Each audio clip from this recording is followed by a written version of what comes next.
Everybody oh, today? Sam Rivers. I haven't seen you in a long time. Michael, how's everybody today? Good morning. Everybody's fine. So I'm glad we have the former mayor and the new mayor on the show so we can clear up some issues that's been, okay. People have questions in the community. So one, I called in last weekend, made a point. I know during your administration, because I complained about it, 1 North Columbus Avenue, we have Mount Vernon Deputy Police Commissioner Joe Spezio illegally storing dumpsters in a zone that is not permitted for dumpsters. And residents have been calling me. They got vermin, roaches, a bunch of stuff. Now, I know they were issued a violation. They were issued a summons to court. And our corporation counsel now, Larry Picari, didn't prosecute it. It's like he gave this guy a slap on the wrist. It was dismissed out of court. And the dumpsters were moved out for Heavy D-Day. Now they're back there. So we have not only a deputy commissioner blatantly violating the law, we appear to have a mayor allowing him to get away with it, and also a conflict of interest because he's carding. It clearly says no officers are to be involved in contracts, which is contradicting a statement that Picari sent out regarding Arts on Third. So it seems like we have two sets of rules. What do you mean Arts on Third? Players.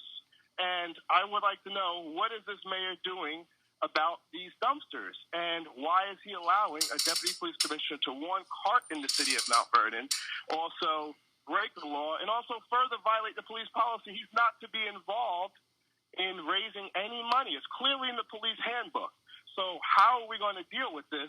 And hopefully we can resolve it before we have to go to court and result in more legal action, which is an expense to taxpayers that we can't afford right now. So I'm specifically asking, when are these dumpsters being moved? I went and tried to bring this up at the mayor's meeting. I tried to do it the other day, and I was illegally removed from this meeting, which I will address on another occasion. So what are we doing about these dumpsters? Because they're an eyesore, and it looks So you want to know what about the dumpsters, right? Yes. I want to know, when are they getting out of there, and why he did not face a fine. Any other citizen would have got a fine from the city and would have been vigorously prosecuted. Why does he get a slap on the wrist and get away with this? So, Ernie, to not waste their time, the bottom line is this is an issue that is really not a non-issue. It's my understanding that the building department has been collaborating with this on this for quite some time. But at the end of the day, I'm more curious as to why you didn't pay Andre Wallace before you left office. There are some issues at the 3rd Street Firehouse that we're deeply concerned about, but that's not this show. I mean, part of the show is to have a dialogue about, moving Mount Vernon forward. And as Reverend Wheeler was talking about, voices of anger, voices that raise fears, unfounded fears, hatred, bigotry, hypocrisy, become kind of, the things that try to push people off balance and trying to distract folks from the issues really at hand. So, what I know is that, as the mayor of Mount Vernon, we're looking at a generational transition right now. And I wanted to ask you, Mayor Davis, about, your experience when you were fighting for civil rights and how you were moving, mountains per se with the young people at the time. And I want to hear about some of the dialogue you had with the generation before. Some people that were, slaves and freed. Some people that were immediate descendants of slaves, but young, born into slavery. So if you can talk about your grandmother and some of the things that she would urge, and some of her friends that had different opinions on the movement to try and create a level playing field for civil rights. I'll be glad to. I think it's noteworthy to go back and look at history. I think one of the things that I'm very concerned about is, especially with the younger generation, is that they don't understand history, don't want to know about it, see no connection to where they are now. When I was 11 years old, my dad took me to a game. I'm from Charlotte, North Carolina, and he was watching.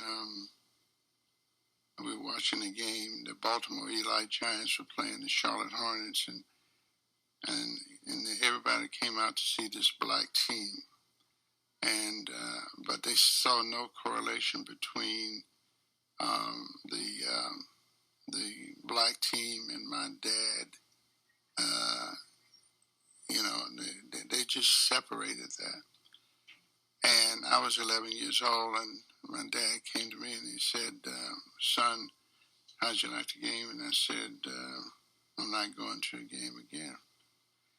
And he said, looked at me quizzically, and he said, "Son, I know." He said, "But that's why we're educating you." My dad's son grew up to be a college student at 17 and sat in the sit-ins, and that colored my thinking all through my life. My granddad, who owned his farm, even had a car, and all of that played with me, and I felt an obligation, and that's how I feel today. But we'll continue because there is a motion for a call here. Good morning. Good morning. Well, I guess they're gone. Good morning. Good morning. Oh, good morning. I'm still here, Mayor Davis. I don't think my question was answered by the current mayor, and he did mention bigotry, so let me just back up for a second. Well, the same commissioner. So, this is part of the reason why, Davis wanted to have a dialogue. Why don't we, I think we have, let me put since I was a building commissioner. What happens is that the building department issues a violation when they think it's meritorious. If that violation is not cured, then it becomes a summons. When it becomes a summons, it goes into court, and the building department is no longer has power to deal with it. It's now in the courts. So I don't know where this is, but that is the process. I'm not taking up for the mayor, but that's the process. The mayor cannot do anything until that process is complete. Now, if he doesn't do it after that, you can issue another one. But it's ultimately, you try to negotiate that with the offender. If you don't get that, then the court should introduce heavy fines or whatever, or have the offending party, whatever the offense, it can be ordered to be removed. All right, so I'm going to, I hope that satisfies that process. Well, I wanted to find out also. But I gotta go. I gotta go to another call. I don't want it. It seems like you and the mayor need to talk, and but maybe we shouldn't do it on this show. Good morning. Yes, good morning. Good morning, former Mayor Davis. Good morning, Mayor Thomas, and good morning, Reverend Wheeler. How you doing? This is Damon Jones. Oh, good morning, Damon. Okay. Good morning. Yeah. I'm Damon, I got another break, and I gotta take this break, and I'll be right back.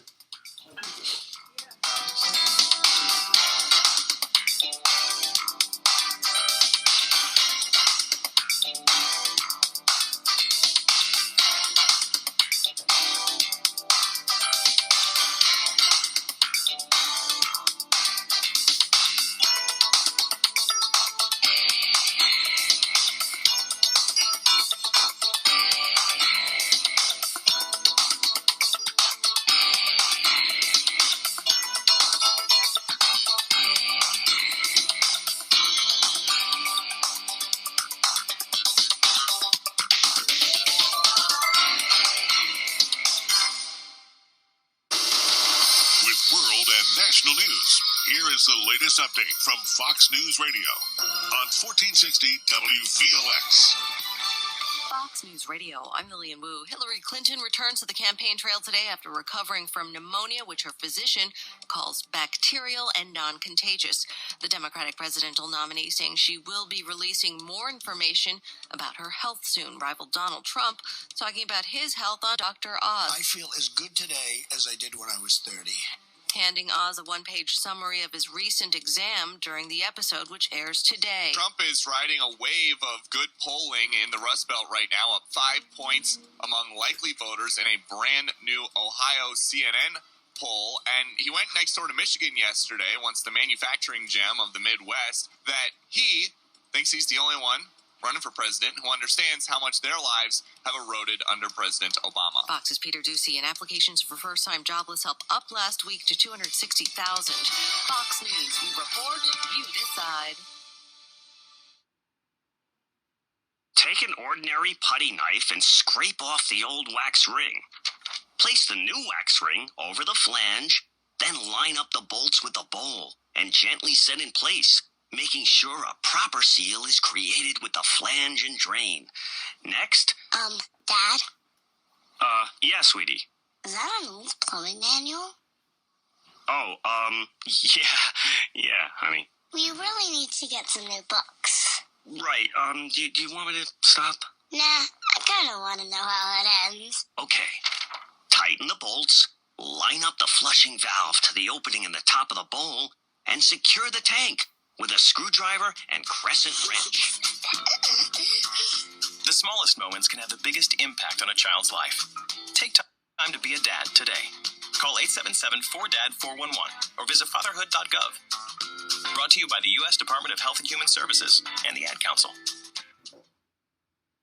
Geographer Claudius Ptolemy over 18 centuries ago assured us that the earth was flat, leaving us to decide whether we take what we're told as truth or challenge these maps and find our own truth. This is at the core of what your host Luis Quiroz presents every Monday night on Q's Justice Unplugged. The show takes on the issues analyzing intentionality, a history untold, and how bad maps and misguided truths silence too many voices. Q's Justice Unplugged does not hold back. It exposes bad maps through narratives and your experiences. Listen and call in Mondays from 6 to 7 on WVOX. 60 years and counting. Still local and vocal, and now the only local voice serving Westchester. 1460 WVOX. WVOX. Let's return to Conversations with Ernie Davis on 1460 WVOX. This is going to be the last call I'm going to take. Yes, sir. Yes. As I say, good morning to everybody again. My question is I have a two-part question. The first part is, the mayor campaigned hard against you, former Mayor Davis, on the issue of Raynette Turner. And now that he's in office, and he even had the Turner family campaigning for him. And now that he's in office, he hires a law firm, $350 an hour to fight the family. I think that's really insensitive on the mayor, because why can't the law offices in the city do the job? And why hasn't he sat down with the family and worked out a settlement or something with the family? Part two question. Also for him to ask you about the struggles of African Americans, and he has failed to suspend the white police officer that actually made statements on Facebook, but he suspended the black fireman, who 30-day suspension, which the fire department didn't have a social media policy, but the police department had a social media policy since Commissioner Bell. So, and I also know that Kenneth Chamberlain Jr. has been trying to reach out with the mayor. Okay. And he hasn't responded to talk about the issue. Okay. Thank you very much for your comment. What I'm going to do is I'm going to those are issues that won't be solved on this show. I would suggest that an appropriate time will be set aside to answer whatever those concerns are. But I want to get on with unless you want. I can tell you the answer is, completely. The premise of his questions are completely unfounded, and I just want to be clear that, the officer has been going through the process, and he knows his consequences is imminent. Right now, there's a discussion with the PBA, and as you know, as per their contract, you have to go through a process. As far as the other stuff about defending the city, it's our obligation. When you're mayor, you have to defend the city, and Chamberlain, Turner, is going through the process. The state attorney general did their review. They said that, the matter is concluded, and right now it's just a process that's going through the legal process. Okay. And so, just to move on, the Public Safety Review Commission is going to be reaching out to Chamberlain, and that's the end of that. Thank you. All right. And to continue, the way I have been trained is kind of basic. You have to understand your history, and I think the question is,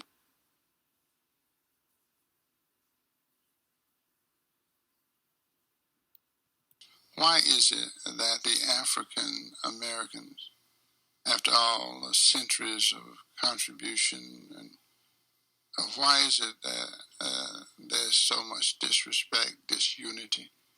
Mount Vernon is an exhibition of a community that just refuses to work together at the top, and there are many answers, but probably more questions. But I would suggest that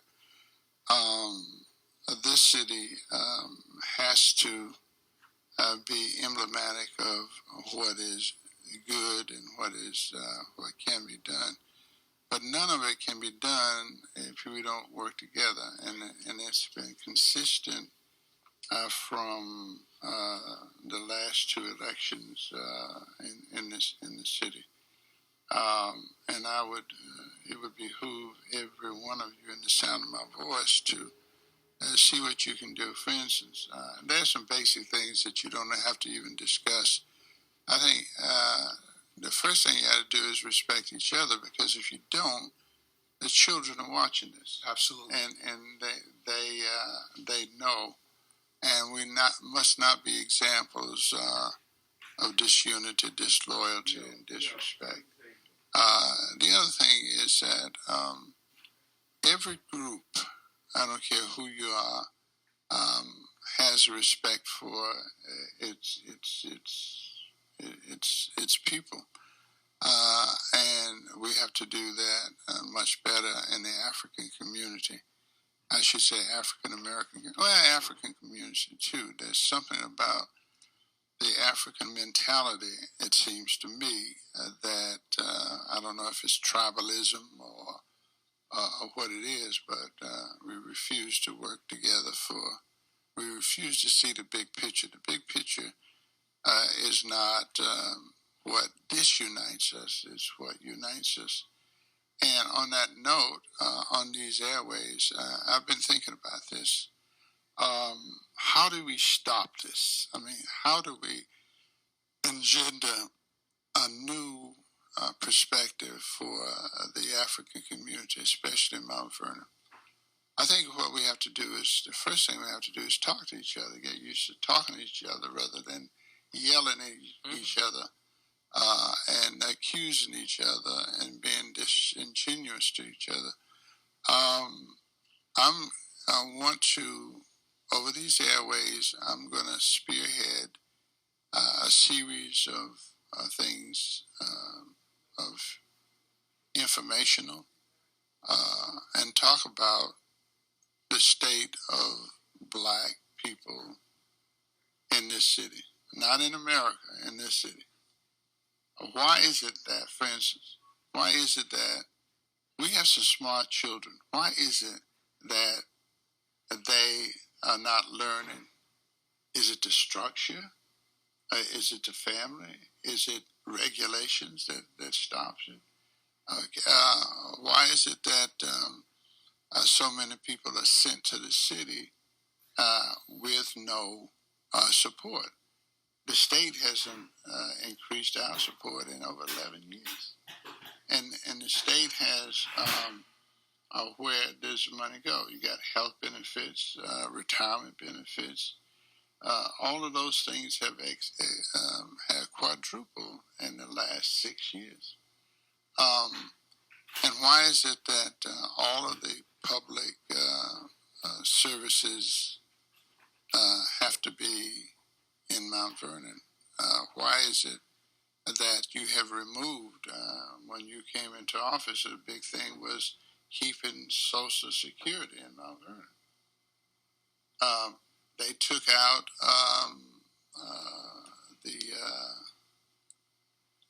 the probation officer. Probation. They took Social Security, probation, put it in White Plains, where the bulk of the concerns comes out of Mount Vernon, and they removed it from Mount Vernon. So it's a lot of things that we should be looking at and pressuring people when they come down to vote. For instance, in the county, we have a lot of children. Those children have to be taken care of. So what's important to the county executive? A zero budget.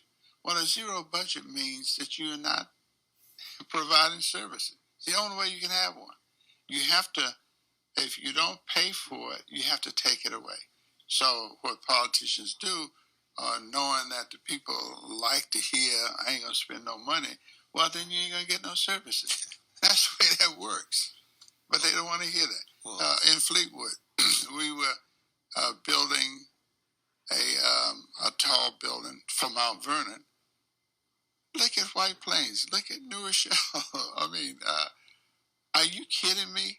I would like to take that building 30 stories. Why?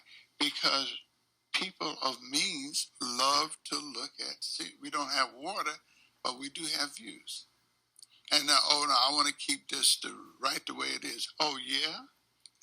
Well, sir, I personally think that we have to, politicians, ministers, civic leaders in our community, we have to come together and find the common ground.